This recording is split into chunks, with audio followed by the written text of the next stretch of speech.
నమస్తే welcome to our channel నేను మిషాల్ని మాజీ సీఎం జగన్మోహన్ రెడ్డి పల్నాడు పర్యటనలో ఉద్రిక్త వాతావరణం నెలకొంది మరి ముఖ్యంగా చూసుకుంటే అక్కడ ఉన్న పరిస్థితి ఒకరు మృతి కూడా చెందారు ఇక ఈ నేపథ్యంలోనే అంబటి రాంబాబు అక్కడ ఉద్రిక్త వాతావరణం ఎలా ఉందంటే మొత్తం ఫైర్ గా చూపిస్తున్నారు పోలీసుల మీద అసలు అంబటి రాంబాబు పోలీసుల మీదే ఎదురు తిరగడం జరుగుతుంది మరి అక్కడ ఉన్న భారీ కేడ్లు కూడా ఎత్తేసి పక్కన నెట్టేసి వాళ్ళు వెళ్ళిపోవడానికి ప్రయత్నిస్తున్నారు పోలీసులు కూడా పక్కన నెట్టేసి అసలు ఏం జరుగుతుంది అక్కడ అంటే దీని మీద పూర్తిగా విశ్లేషించడానికి మనతో పాటు స్టూడియోలో ఉన్నారు సీనియర్ జర్నలిస్ట్ దుర్గా కుమార్ గారు ఉన్నారు వారిని కొన్ని విషయాలు మనం తెలుసుకుందాం నమస్కారం సార్ నమస్తే శాలిని సార్ పల్నాడు పర్యటనలో ఒక కుటుంబానికి పరామర్శించడానికని మాజీ సీఎం జగన్మోహన్ రెడ్డి గారు వెళ్ళారు అక్కడికి వెళ్ళిన తర్వాత అక్కడ ఉన్న అసలు ఉద్రిక్త వాతావరణం ఎలా ఉందంటే అక్కడ ఒక ఆయన కూడా ఒక మృతి చెందారు అక్కడ మరి ఇప్పుడు చూసుకుంటే ఇటు అంబటి రాంబాబు భారీ కేడ్లు కూడా వాళ్ళు ఎత్తేసల్లా మరి వెళ్ళటం జరుగుతుంది అసలు ఏం జరుగుతుంది సార్ ఎక్కడికి వెళ్ళిన యుద్ధం అన్నట్టే చేస్తున్నారు వైసీపీ వాళ్ళు ఎలా చూడాలి సార్ అసలు ఎన్నికలకు ముందేమో సిద్ధం అని జనం మీద ఇలా పెట్టి అవును ఇచ్చాడు ఒక పిడిగుద్దులాగా జనం కూడా మేము సిద్ధమేనని బటన్ నొక్కటం ద్వారా పేల్చారు బాంబు ఇప్పుడు మళ్ళీ మీరు అన్నట్టు పోలీసుల మీద యుద్ధం చేస్తున్నారు అది చెవిరెడ్డి భాస్కర్ రెడ్డి కానీ అంబటి రాంబాబు కానీ విడదల రజనీ కానీ పేర్ని నాని కానీ వీళ్ళందరూ ఇప్పుడు జగన్మోహన్ రెడ్డి గారు ఏం చెబుతున్నారంటే పోలీసులను బట్టలు తీసి కొట్టమంటున్నాడు కదా ఆ ప్రయత్నం మీద ఉన్నారు వీళ్ళు ఇప్పుడు సత్యనపల్లి వెళ్ళొద్దు అక్కడ ఉద్రిక్త అంటే ఎక్కువ మంది జనాలను తీసుకెళ్ళొద్దు అని చెప్పారు అల్లర్లు సృష్టించొద్దు అని ఆయన వెళ్ళమన్నారు మీరు ఒక 3-4 వెహికల్స్లో వెళ్ళి అక్కడ నాగమల్లేశ్వరరావు అని రెంటపాళ్ళ అనే వాళ్ళు వీళ్ళ పార్టీకి చెందిన ఒక ఉప సర్పంచి బెట్టింగుల్లో డబ్బులు కాశాడు వైఎస్ఆర్సీపీ పార్టీ గెలుస్తుందని అంటే జగన్మోహన్ రెడ్డి గారు చెప్పాడు సజ్జల రామకృష్ణారెడ్డి వీళ్ళంతా కూడా 175 సీట్లకి మొత్తం 175 గెలుస్తామనే ధీమా ఇవ్వటంతో వాళ్ళు కూడా మనం డబ్బులు బెట్టింగ్ చేసినా లాభపడతాం అనుకున్నారు కానీ నష్టపోతాం అనుకోలేదు అతను ఒక 2 ఎకరాల రైతు మొత్తం ఆస్తి అంతా పోయింది ఇంకా అప్పులు చేశాడు ఇప్పుడు ఆ బెట్టింగ్ డబ్బులు ఓడిపోయింది కదా వైఎస్ఆర్సీపీ మరి గెలుస్తుందని కాసిన వాళ్ళకి ఇవ్వాలి కదా ఇక ఆ డబ్బులు ఇవ్వలేని పరిస్థితుల్లో 4వ తారీఖున 2024 జూన్ 4న ఫలితాలు వెల్లడైతే 6వ తారీఖున చనిపోయాడు కానీ 12వ తారీఖు రాక చంద్రబాబు నాయుడు గారు అసలు ప్రమాణ స్వీకారం కూడా చేయలేదు మరి ఆయన ఆ రోజు ముఖ్యమంత్రిగా ఉన్నాడు జగన్మోహన్ రెడ్డి గారు చనిపోయినప్పుడు వెళ్ళి పరామర్శిస్తే అయిపోయేది మరి అప్పుడు సంవత్సరానికి ఇప్పుడు వెళ్ళాడు అది కూడా వాళ్ళు ఏం చెప్పారంటే శాంతి భద్రతల సమస్య సృష్టించవద్దు అని వీళ్ళకి కావాల్సింది శాంతి భద్రతల సమస్య సృష్టించాలి అలజడి సృష్టించాలి గొడవలు చేయాలి తమ ఉనికిని చెప్పుకోవాలి మేము ఇంకా ఉన్నాము అంటే ఒక పక్కన చీఫ్ మినిస్టర్ చెబుతున్నాడు కదా మాజీ ముఖ్యమంత్రి పులివెందుల ఎమ్మెల్యే జగన్మోహన్ రెడ్డి గారు ఆయన ఏం చెబుతున్నాడు పోలీసుల మీద మీరు దాడులు చేయండి ఏమవ్వదు మహా ఉంటే ఒక 3 నెలలు జైల్లో పెడతారు ఆ తర్వాత మనమే వస్తున్నాము అధికారంలోకి 2029లోను నేను 16 నెలలు జైల్లో ఉండి ముఖ్యమంత్రి కాలేదా అంటే జైల్లో ఉండటమే ఒక అర్హత అన్నట్టు ఆయన చెప్తున్నాడు బాగా రెచ్చగొడుతున్నాడు ఎక్కడ నేరస్తులు పోలీసుల మీద దాడులు చేస్తే కూడా ఆ నేరస్తుల దగ్గరికి వెళ్ళి మద్దతు ప్రకటిస్తున్నాడు ఇప్పుడు కూడా ఇవాళ కాన్వాయ్లో ఆయన కాన్వాయ్ ఢీకొని ఒక వృద్ధుడు తీవ్రంగా గాయపడి రోడ్డు పక్కన పడి విలవెల కొట్టుకుంటుంటే అసలు ఆ వ్యక్తి గురించి పట్టించుకున్న నాదుడు లేడు ఈ వెనకాల వెళ్ళిన వందలాది వాహనాలు వెళ్ళిపోతున్నాయే తప్ప అరే మన కాన్వాయ్లో వెహికల్ తగిలింది కారు ఢీకొని అతను చనిపోయే పరిస్థితిలో ఉన్నాడని కనీసం హాస్పిటల్కి తీసుకెళ్లే ప్రయత్నం కూడా చేయలేదు ఆ వృద్ధుడు చనిపోయాడు కూడా ఇక ఇప్పుడు మానవత్వంకి సంబంధించిన అంశం జరిగింది దురదృష్టం రోడ్డు ప్రమాదమే అనుకుందాం మీరు అంత స్పీడ్గా ఎందుకు అక్కడికి వెళ్ళి జగన్మోహన్ రెడ్డి గారు ఇన్ని వందల కార్లు వేసుకుని వెళ్ళి ఆగమేఘాల మీద వెళ్ళి చేయాల్సిన కార్యక్రమం అక్కడ విగ్రహావిష్కరణ ఆ విగ్రహం ఎక్కడికి వెళ్ళదు ఆ ముసుగు తీయటమే కదా అంత స్పీడ్గా వెళ్ళి జనాలను ఇబ్బంది పెట్టి ఆయన ముఖ్యమంత్రిగా పనిచేస్తున్న టైంలో కూడా ప్రజల్ని ఇబ్బంది పెట్టాడు ఆయన హెలికాప్టర్లో వెళ్తున్నా కింద ట్రాఫిక్ కాపారు ఆయన రోడ్డు మీద వెళ్తున్నా ఇళ్లలో తలుపులు తీయొద్దు కిటికీ తలుపులు తీయొద్దు దుకాణాలు తీయొద్దు తర్వాత రోడ్ల పక్కన ఉన్న చెట్లన్నీ కొట్టేశారు అట్లా ముఖ్యమంత్రిగా ఉండి జనాలను పీడించాడు ఇప్పుడు పదవిలో లేకపోయినా సరే తను అంతంత పెద్ద కాన్వాయ్లు వేసుకెళ్ళి ఇగో ఈ రకంగా పోలీసులు చెప్పింది కూడా అందుకే కొంచెం పరిమితంగా వెళ్ళండి మాకు సహకరించనని ఇప్పుడు అంబటి రాంబాబు గారు అక్కడ మీరు చెప్పినట్టు ఒక యుద్ధం చేస్తున్నాడు ఆయన బారికేడ్స్ పెట్టి నియంత్రిస్తున్నారు కొందరినే కానీ ఆయన కారు దిగి కార్యకర్తలందరిని ఎమ్మటేసుకుని పోలీసులతో బాహాబాహి దిగుతున్నాడు. ఇప్పుడు పోలీసులు అనేవాళ్ళు పరిమితమైన ఉద్యోగులు. ఇప్పుడు మీరు కావాలని కార్యకర్తలందరినీ బయట రాష్ట్రాల నుంచి కూడా తీసుకొస్తున్నారు. ఎందుకంటే నిజమైన వైఎస్ఆర్సీపీ కార్యకర్తలు ఎవరో వచ్చి ఇవాళ ఇలాంటి అలజడల్లో పార్టిసిపేట్ చేసి దెబ్బలు తిని కేసులు పెట్టించుకోవటానికి సిద్ధంగా లేరు.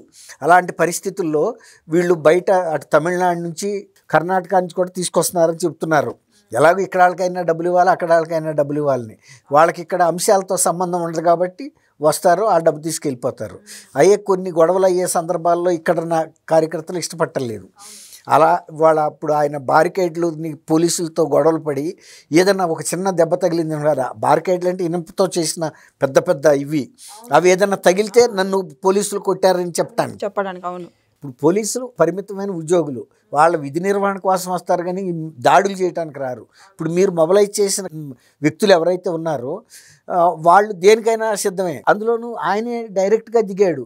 కానీ అంబటి రాంబాబు లాంటి సీన్, ఆయనకి దాదాపు 66 ఏళ్ళు ఉంటాయి, నా అంత ముసలాయన ఆయన కూడా.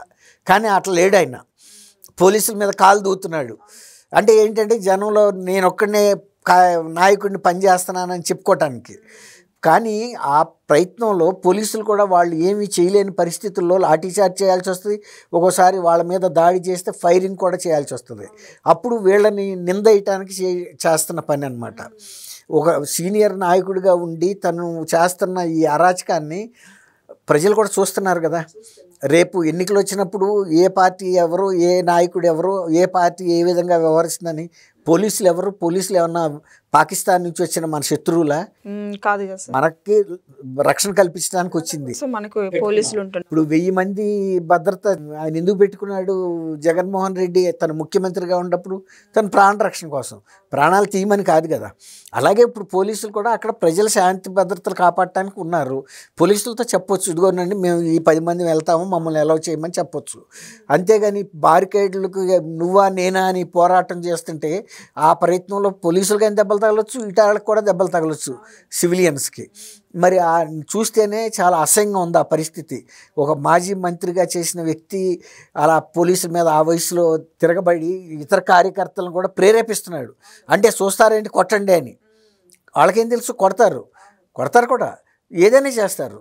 కానీ ఆ పోలీసులు కూడా ఇంకా అదనపు బలగాలు తెచ్చుకుని తర్వాత ఏదైనా జరిగితే అవాంఛనీయ సంఘటనలు, అప్పుడు మొన్న మధ్య రాప్తాడులో కూడా ఇలాగే హెలికాప్టర్ మీదకి దూసుకెళ్ళి హెలికాప్టర్ విండ్షీల్డ్ కూడా ఇరిగిపోయింది. అలాగే మొన్న పొదిలిలో కూడా సార్, పొదిలిలో కూడా అదే పరిస్థితి జరిగింది. జగన్మోహన్ రెడ్డి కొన్ని వ్యాఖ్యలు చేశారు సార్. పొదిలిలో జరిగిన ఘటనకి ఉసిగలిపి టీడీపీ కార్యకర్తలను పంపించి చెప్పులు రాళ్ళు ఇసిరేయించారు, ఉల్టా మళ్ళీ మా మీద కేసులు పెట్టారని జగన్మోహన్ రెడ్డి వ్యాఖ్యలు సార్. వాళ్ళు మొదటి నుంచి చెబుతున్నారు కదమ్మా, మేము బాగా జనాల్ని మొబలైజ్ చేస్తాము, తీసుకొస్తామని. వాళ్ళు మరి అక్కడ అమరావతి మహిళలకి మద్దతుగా వచ్చిన వాళ్ళే తప్ప ఆ లేడీస్ మీద అంత రాళ్ల దాడి, చెప్పుల దాడి చేయాల్సిన అవసరం ఏం లేదు. వాళ్ళని కూడా వెళ్ళి పరామర్శిస్తే అయిపోయింది. జగన్మోహన్ రెడ్డి గారు 5 సంవత్సరాలు అమరావతి కోసం, రాజధాని కోసం భూములు ఇచ్చిన మహిళా రైతులు నిరాహార దీక్షలు చేస్తే ఏ రోజు వెళ్ళి పలకరించలేదు. ఇంకా పైగా వాళ్ళ సాక్షి ఛానల్లో వేసల రాజధాని అని కూడా మాట్లాడాడు. అంటే వాళ్ళందరినీ అంతే కదా. దాన్ని ఖండించడానికి బదులు సజ్జల రామకృష్ణారెడ్డి ఇంకా కొంచెం నీచమైన మాటలు మాట్లాడాడు. వాళ్ళు ఒక సంకర జాతి జనం అని. అది ఆంధ్రప్రదేశ్ ప్రజల్ని తిట్టినట్టుగాని అది అమరావతి రైతులు మాత్రమే తిట్టాడని కాదు. ఖచ్చితంగా ఆంధ్రప్రదేశ్ రైతులు, అందుకే వాళ్ళు ఆ రోజు ప్రకాశం జిల్లాలో నిరసన చెప్తుంటే వాళ్ళ మీద కూడా దాడి చేయించాడు. ఇలాంటి కార్యక్రమాల కోసమే ఇలాంటి రైతు పరామర్శలను పెడుతున్నాడు తప్ప నిజంగా రైతులు ఆయన క్వింటాల్కి కిలో పొగాకి కూడా తెలియదు 36,000 రూపాయలు అని చెబుతున్నాడు. అంటే ఇప్పుడు రక గంజా వ్యాపారంలో మునిగి తేలిన వ్యక్తికి ఆ రేట్లు చెబుతున్నాడు కానీ కిలో అంత ఉండదు. ఆయనకి తెలియల, క్వింటాలు 36,000 ఉంటుంది, కిలో ఉండదు. అది ఆయన అర్థం కాల అక్కడ చెబుతుంటే కూడా. ఎందుకంటే ఆయనకు ఇంకోటి ఏంటంటే బంగాళదుంపకి ఉల్లిపాయకి తేడా తెలియదు. బంగాళదుంప అంటే ఏంటి, ఉల్లిపాయ అంటే ఏమంటారో కూడా. అంటే రైతులకు సంబంధించిన అంశాల మీద ఆయనకు అవగాహన లేదు. కేవలం ఆయన అధికారంలో ఉన్నంతకాలం తను మద్యం మీద, లిక్కర్ మీద డబ్బులు వసూలు చేసుకోవటం, శాండ్ మీద, మైన్స్ మీద ఇలాంటి అక్రమార్జన మీద ఉంది. కానీ నిజంగా ఆయన టైంలో రైతుల సమస్యల మీద కానీ అసలు సామాజిక సమస్యల మీద ప్రజల సమస్యల మీద ఆయన ఆలోచించిన మనిషే కాదు. నిజంగా ప్రజల సమస్యలు ఎట్లా ఉంటాయని తెలిసిన వ్యక్తి అయితే ఇవాళ అంత పెద్ద కాన్వాయ్ వేసుకెళ్ళి ఆ ముసలాయన్ని చంపాల్సిన అవసరం. పని గాయపడ్డాడు, పొరపాటు జరిగింది. ఎవరు ఒక కానిస్టేబుల్ కి గాయపడ్డారు సార్, రాళ్లతో ఇసిరేస్తే కానిస్టేబుల్ కి రాయి తగిలి. ఆ మహిళలు చనిపోతే మాత్రం ఆయనకి పోయేదే ఉంది. ఇప్పుడు ఆయన కావాల్సిందే ఎవరో ఒకరు పోవాలి.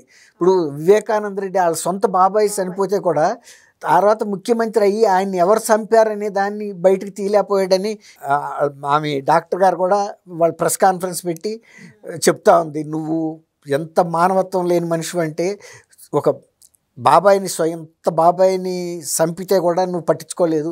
నువ్వు రాష్ట్రానికి ముఖ్యమంత్రిగా కూడా అంత పెద్ద హత్య జరిగితే పట్టించుకోవాల్సిన అవసరం ఉంది, అయినా కూడా నువ్వు పట్టించుకోలేదు. నేను నీతో అపాయింట్మెంట్ తీసుకుందామని ప్రయత్నిస్తే కూడా నాకు అపాయింట్మెంట్ ఇవ్వలేదు. ఇంకా పైగా నువ్వు ఎవరైతే హత్య చేశారో వాళ్ళనే నువ్వు సమర్థిస్తా మాట్లాడుతున్నావు. నీ 5 సంవత్సరాలు అది సరిపోయింది, ఇప్పటికీ అదే ప్రయత్నం మీద ఉన్నావు అని కూడా చెబుతుంది. కాబట్టి నిన్న పొదిలిలో మహిళలు గాయపడి ఎవరికన్నా దెబ్బలు తగిలినా చనిపోయినా జగన్మోహన్ రెడ్డి గారికి దయాజాలి అనేది అసలు లేదు. ఉంటే అసలు ఆయనే వాళ్ళందరిని అక్కడ ఆపి వెళ్ళి పలకరిస్తాడు. ఇప్పుడు నువ్వు ఒక ప్రతిపక్ష నాయకుడు రైతులు పలకరిస్తానికి వచ్చినప్పుడు అక్కడే ఉన్న మహిళలను పలకరిస్తే ఏం తప్పు ఉంది? నీకేమైనా ప్రమాదమా? వెళ్ళి ఎవరన్నా నేను ఒప్పుకోను, మీరు నా షర్మిల ఎలాగో అనొచ్చు. షర్మిల ఎట్లాగో రోడ్డు మీద తోసావు, అట్లా అనమాట. అంబటి రాంబాబు దమ్ముంటే ఆపుకోండి, మేము చూస్తాం, ఎదురు తిరుగుతాం అన్న వ్యాఖ్యలు అసలు ఎలా చూడాలి సార్? అంబటి రాంబాబు దమ్ముంటే ఆపుకోండి అని అంటున్నారు, అసలు ఎట్లా? అవును, ఇప్పుడు దమ్ముంటే ఆపుకోమంటే పోలీసులు నీలాగా అన్నిటికీ తెగించిన వాళ్ళు కాదు. నువ్వు యూనిఫామ్లో లేవు, వాళ్ళు ప్రభుత్వం తరపున యూనిఫామ్ వేసుకుని ప్రజల తరపున పనిచేస్తున్నప్పుడు బాధ్యతగా పనిచేయాలి. నీలాగా బూతులు మాట్లాడలేరు, నీలాగా దౌర్జన్యం చేయలేరు. చేస్తే కనుక మళ్ళీ నువ్వే విమర్శిస్తావు.